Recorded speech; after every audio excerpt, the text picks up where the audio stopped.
আলাইকুম আর রহমতুল্লাহি আবরাকাতু। সুধী দর্শক, আজকে আমি যে কথাটা বলবো, বাংলাদেশের সব থেকে পুরনো একটা দল, সে দলটির নাম আওয়ামী লীগ এবং সাবেক আওয়ামী লীগের বর্তমান সভানেত্রী, সাবেক প্রাইম মিনিস্টার শেখ হাসিনা। সুধী দর্শক, বলবো এই কারণে যে আওয়ামী লীগ, আজকে আওয়ামী লীগের অবস্থা এমন কেন? আওয়ামী লীগ যখন সরকার গঠন করেছে, সাবেক প্রধানমন্ত্রী শেখ হাসিনা এই দলে তার আত্মীয় স্বজনকে দিয়ে ভারী করেছেন একের পর এক, এবং হাইব্রিড নেতা দিয়ে দলটাকে পরিপূর্ণ করে ফেলেছেন। আওয়ামী লীগের কোনো ত্যাগী নেতা নাই। আজকে আমি আমার ভিডিওটা যদি সাবেক প্রধানমন্ত্রী জননেত্রী শেখ হাসিনার কাছে পৌঁছায়, আমি আপনাকে বলবো যে আজকে আপনি অনলাইনে দেখেন, আপনার অনলাইন যে যোদ্ধারা আছে, আপনি তো কাউরে দুটে টাকা দেননি। আজকে আওয়ামী লীগকে ভালোবাসে বলে এরা রাস্তায় নেমে গেছে। অনেকের সংসার সন্তান ফেলে আওয়ামী লীগের জন্য কাজ করছে। আর যদি আল্লাহ আপনাকে হায়াত রাখে আর কোনো দিন যদি আপনি ক্ষমতায় আসেন, তাহলে দেখা যাচ্ছে এই ত্যাগী নেতাগুলো আপনি মনে রাখবেন না। কারণ আপনি যে কয়বার ক্ষমতায় আসছেন, আপনার সাইডে ছিল চাটুকাররা। এই চাটুকাররা দলটাকে জনবিচ্ছিন্ন করে দিছে। আপনাদের যে vote bank, Hindu vote bank, সেই হিন্দু ভোট ব্যাংক আপনারা কি বলতে পারবেন যে বিগত আওয়ামী লীগ সরকারের আমলে হিন্দুরা নির্যাতিত হয়নি? আপনাদের এটা রিজার্ভ ভোট ব্যাংক। এই ভোট ব্যাংকগুলো আপনাদের দলীয় নেতাকর্মীরা, এটা যারা হাইব্রিড নেতা, তারা এগুলো নষ্ট করে দিছে। কারণ তারা এসে কি করেছে, এই হিন্দুদেরকে বাড়ি থেকে উচ্ছেদ করেছে, তাদের ছেলে মেয়ের দিকে হাত বাড়াইছে, তাদের অনেক ধরনের করেছে, হয়রানি করেছে। এবং যারা হিন্দু বড় ছিল, আপনার ব্যবসায়িক ছিল, সেসব তাদের উপরে আপনার এই ক্যাডাররা তাদের উপরে এই চাঁদা টাদা এগুলো ধার্য করেছে। এখন শুধু চাঁদা ধার্য করেই কিন্তু রয়নি, অনেক ধরনের এদের উপর নির্যাতন করা হয়েছে। অনেকে আপনার আমলেই, অর্থাৎ শেখ হাসিনার আমলেই এই বাংলাদেশে অনেক হিন্দু কিন্তু ভারতে চলে যায়। যদিও ব্যাপক ভিত্তিকভাবে শেখ হাসিনার আমলে হিন্দুরা অনেক সুযোগ সুবিধা পাইছেন এবং তারা কিন্তু বাংলাদেশে মোটামুটি একটু সন্তুষ্ট ছিল। যদিও ভারতে মুসলমানরা নির্যাতিত হয়েছে, তারপর বাংলাদেশে তারা নিরাপদ ছিল। এখন যেটা বলতে আসছিলাম, শেখ হাসিনা ক্ষমতায় থাকা অবস্থায় উনি হাইব্রিড এবং সুবিধাবাদী যেসব লিডাররা ছিল, যেসব কর্মীরা ছিল, তাদের নিয়ে উনি করেছেন, রিসার্চ করেছেন, কিন্তু আওয়ামী লীগের ত্যাগী নেতাগুলো ওনার ধারে কাছে যাইতে পারেনি। আমি একটা কথা বলবো, আমি নিজে উদ্যোগী হয়ে নানক সাহেব যখন ঢাকা মোহাম্মদপুরের কমিশনার এমপি ছিলেন, তখন আমারই এক স্টুডেন্ট, তার ব্লাড ক্যান্সার হয়েছিল, তাকে নিয়ে আমি প্রাইম মিনিস্টারের সাথে দেখা করব, কিন্তু আমি কোনোভাবে দরখাস্তে নানক সাহেবের একটা সিগনেচার আমি কিন্তু পাইনি। অনেক চেষ্টা করেছি, উনি কিন্তু প্রাইম মিনিস্টারের সাথে দেখা করতে দেয়নি। ওনার একটা সিগনেচার হলে গেটে গেলে হয়তো আমাকে একটা দিত, ডেট দিত। আমি ওই রুগীটাকে নিয়ে, অর্থাৎ যার ব্লাড ক্যান্সার হয়েছিল নাসির, তাকে নিয়ে আমি কিন্তু প্রাইম মিনিস্টারের কাছে গেলে একটা সুযোগ সুবিধা পাইতাম, কিন্তু সেই কাজটা কিন্তু আমি পারিনি। এবং যে মারা গেছে, এই নাসির ব্লাড ক্যান্সারে মারা গেছে, এই নাসির কিন্তু আওয়ামী লীগ করতো, তার বাবা আওয়ামী লীগ করতো, তাদের 14 গোষ্ঠী আওয়ামী লীগ করে এবং এখনও করে। আওয়ামী লীগের কাছ থেকে সাহায্য পায়নি, তারপরেও দলকে ভালোবাসে, বঙ্গবন্ধুকে ভালোবাসে, বাংলাদেশের স্বাধীনতাকে ভালোবাসে, বাংলাদেশের মুক্তিযুদ্ধকে ভালোবাসে, যার কারণে সে এখনো দল ত্যাগ করেনি, এবং দলের জন্য আমার জানা মতে নাসির মারা গেছে, একমাত্র সন্তান ছিল নাসিরের মা এই এখনো অনলাইন একদম যোদ্ধা হিসেবে কাজ করছে, একদম বৃদ্ধ মহিলা।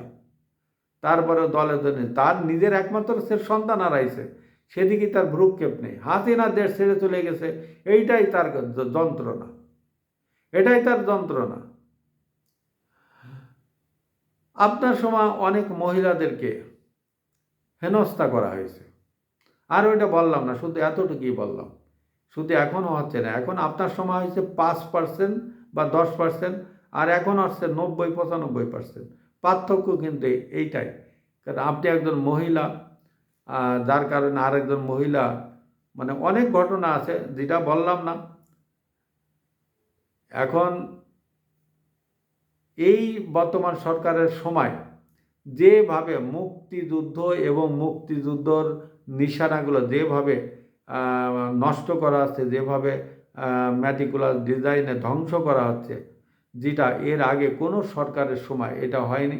এবং এটার শেষ কোন পর্যন্ত সেটা আমার জানা নেই। অনেকে দেখেন, এই যে ইসলামিক হুজুররা সাধারণত বিভিন্ন ওয়াজ করে,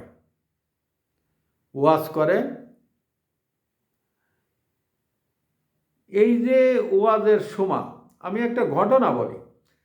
বিভিন্ন জায়গায় যে ওয়াজগুলো হয়েছে, সেই ওয়াজগুলোর সময় এখানকার প্রধান অতিথি হয়েছে আওয়ামী লীগের সব লিডাররা, আওয়ামী লীগের এমপি, আওয়ামী লীগের সভাপতি, আওয়ামী লীগের সাধারণ সম্পাদক।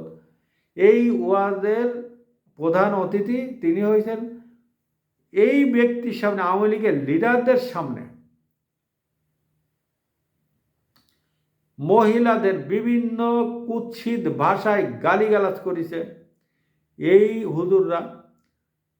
আওয়ামী লীগের প্রধান অতিথি কিন্তু চেয়ারে বসে রয়েছেন, তিনি একবারও নিষেধ করেননি। এবং এই ওয়াজ মাহফিলের ডোনেশন দিছে এই আওয়ামী লীগের লিডার, ডোনেশন দিয়ে বিশেষ করে মহিলাদের গালিগালাজ ছাড়ত। এবং এই দেশে অনেক যারা একটু মুক্তিযোদ্ধাপন্থী, এদেরও বিভিন্ন ভাষায় ইশারা ইঙ্গিতে বিভিন্ন ধরনের কথা বলতো, এটা আমার দেখা। তারপরে সাবেক প্রধানমন্ত্রী এই আওয়ামী লীগ দলটাকে, তার যেসব নীতি নির্ধারক লিডারগুলো ছিল প্রাইম মিনিস্টারের পরে, দলের যে নীতি নির্ধারণী লিডারগুলো ছিল, তারা বিএনপি এবং জামাত দিয়ে, অন্যান্য ছোটোখাটো ইসলামী দলের লোকজন দিয়ে আওয়ামী লীগের কমিটি গঠন করেছে, এবং সেখানে দলকে ভারী করার জন্য প্রচুর পরিমাণে বিএনপি এবং জামাতের লোক এনে আওয়ামী লীগে ভর্তি করা হয়েছে। আজকে তারাই আওয়ামী লীগের লুঙ্গির নিচেই পালাইছিল, এ কথাই তাদের উপলক্ষে বলা হচ্ছে। আজকে তারা সেই সাপোর্ট দিছে, কিন্তু যাদেরকে সাপোর্ট দিছে, যাদেরকে কমিটিতে রাখিছে, পট পরিবর্তনের সময় তাদের আসল চেহারা দেখা গেছে, তারা আবার পুরনো ঠিকানায় ফিরে গেছে। এবং সাবেক প্রধানমন্ত্রী মাদ্রাসা নিয়ে অনেক ভুল সিদ্ধান্ত নিয়েছেন। তিনি কওমি জননী উপাধি পাওয়ার জন্য ব্যাকুল হয়ে গেছিলেন, এবং মাদ্রাসার বেফাক বোর্ড তিনি গঠন করেছেন।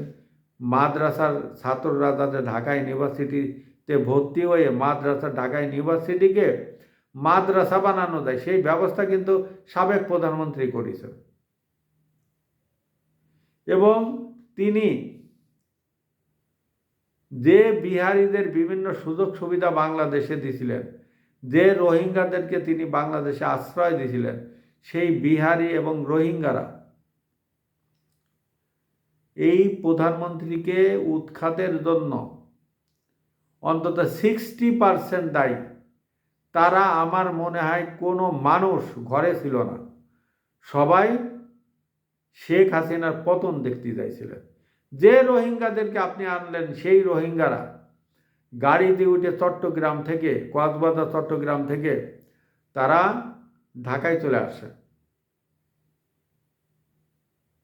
এই হলো আওয়ামী লীগের দশা। এবং আওয়ামী লীগ এবং আওয়ামী লীগের লিডাররা অনেকগুলো ভুল করেছে। এই ভুলগুলো না শুধরাইলে তিনি কোনো অবস্থাতেই আর ক্ষমতা আসতে পারবে না। ভুল থেকে শিক্ষা নিতে হবে, তারপরে দৃঢ় অবস্থান নিয়ে দল নিয়ে আগাইতে হবে।